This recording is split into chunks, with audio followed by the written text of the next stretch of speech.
Si Marie-Antoinette est acclamée à Strasbourg, elle l'est doublement lors des fêtes de son mariage à Paris et à Versailles.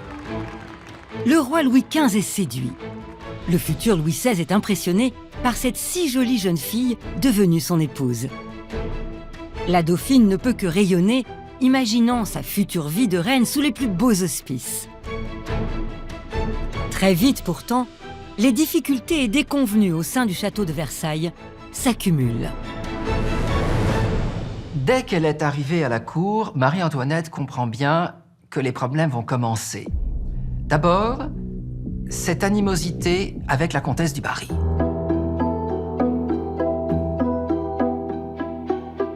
Jeanne du Barry, c'est une femme qui est née dans la misère, mais qui, à force d'intelligence, est parvenue finalement à être plus que reine, puisqu'elle est la favorite en titre de Louis XV.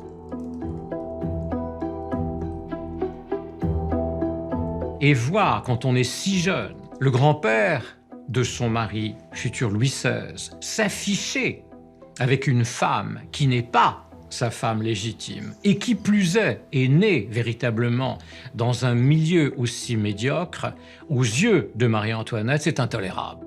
Ce dévergondage royal la choque, même si elle aime beaucoup Papa Roi. Elle appellera Louis XV Papa Roi, ce qui est quand même sympathique.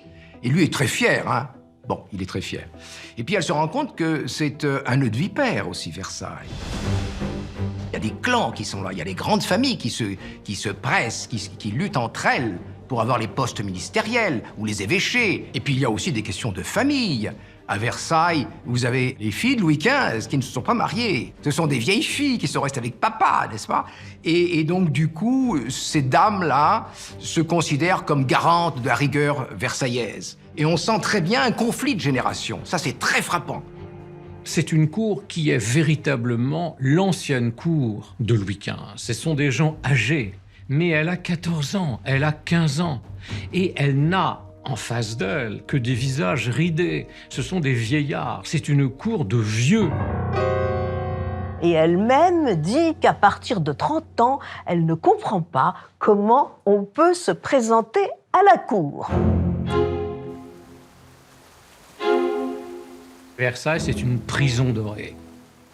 Ah certes, c'est une cage absolument magnifique. Ce n'est que dorure, soierie, réception, mais c'est surtout la terrible étiquette mise au point par Louis XIV et qui, depuis plus d'un siècle, n'a jamais été assouplie. Rien ne résume mieux cette prison dorée, cette étiquette et sa lourdeur que la chambre de Marie-Antoinette dans les grands appartements de Versailles. Là, le rêve d'une vie quelque peu personnelle, à l'abri des regards dévorants de la cour, ne reste pour la jeune souveraine à jamais qu'une vaine illusion. De cette chambre officielle, de cette chambre d'apparat, il n'y a absolument aucune place pour l'intimité. Il n'y a pas de place pour l'individu. Ici, c'est un décor avant tout politique. Ça veut dire que tout doit être grandiose, monumental. Tout doit montrer évidemment la toute-puissance de la monarchie. Alors, si cette chambre a incontestablement une dimension impersonnelle, Marie-Antoinette a absolument tenu à ce que sa famille autrichienne soit ici présente dans cette chambre politique. On peut par exemple voir au-dessus de cette cheminée un portrait de son frère aîné, l'empereur Joseph II, et puis en face, le portrait de l'impératrice reine Marie-Thérèse d'Autriche. Pour Marie-Antoinette, cette chambre, c'est vraiment un lieu où elle n'est qu'une reine, elle n'est pas du tout une femme, et évidemment, c'est un lieu qu'elle a largement en horreur. Le 10 mai 1774, le vieux roi Louis XV s'éteint de la petite vérole. Celui qu'on surnommait le bien-aimé n'est plus. Marie-Antoinette devient à 18 ans, enfin, reine de France. Lorsque Louis XVI monte sur le trône, elle décide d'être une reine qui revendique un droit à une vie privée, c'est-à-dire à ne pas vivre tout le temps en représentation, à vivre au milieu de personnes qu'elle aura choisies selon son cœur et selon son goût. Et pour échapper à ce carcan total, il faut un cadre. Il lui faut une bulle d'évasion. Il lui faut se déporter. En quelque sorte, cette jeune femme rêve d'un ailleurs.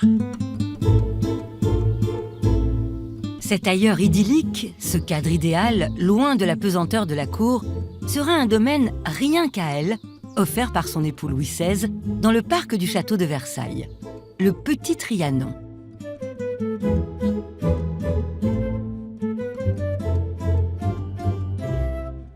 Alors nous sommes ici dans la chambre à coucher de Marie-Antoinette, bien différente de la grande chambre d'apparat du château avec son lourd décor un peu empesé.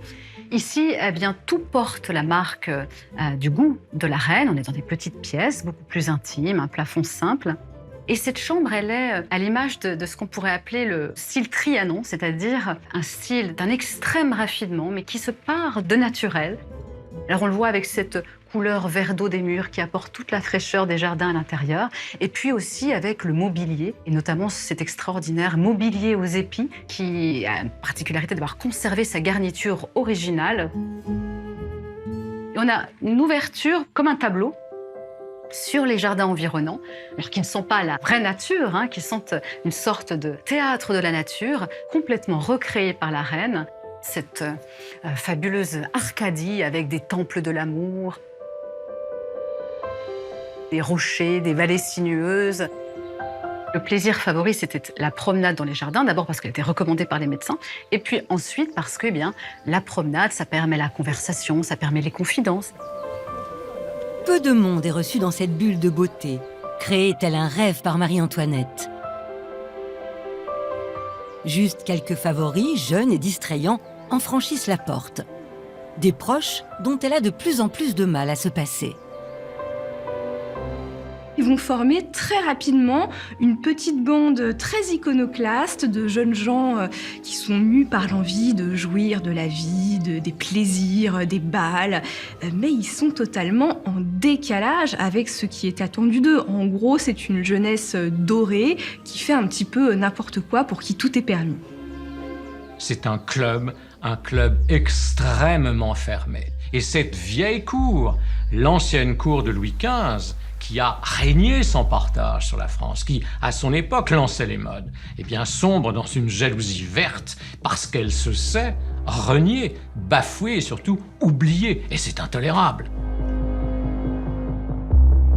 Petit à petit, va se cristalliser autour d'elle des ressentiments, des haines, des jalousies. Les premiers pamphlets partent très tôt, dès 1774, et ils partent de la cour. Dans cet imaginaire collectif qui est en train de se former dans le royaume, elle est avant tout une reine débauchée, une reine qui vit selon sa propre liberté, qui vit cachée, et si elle vit cachée, ça veut dire qu'elle a beaucoup de choses à cacher.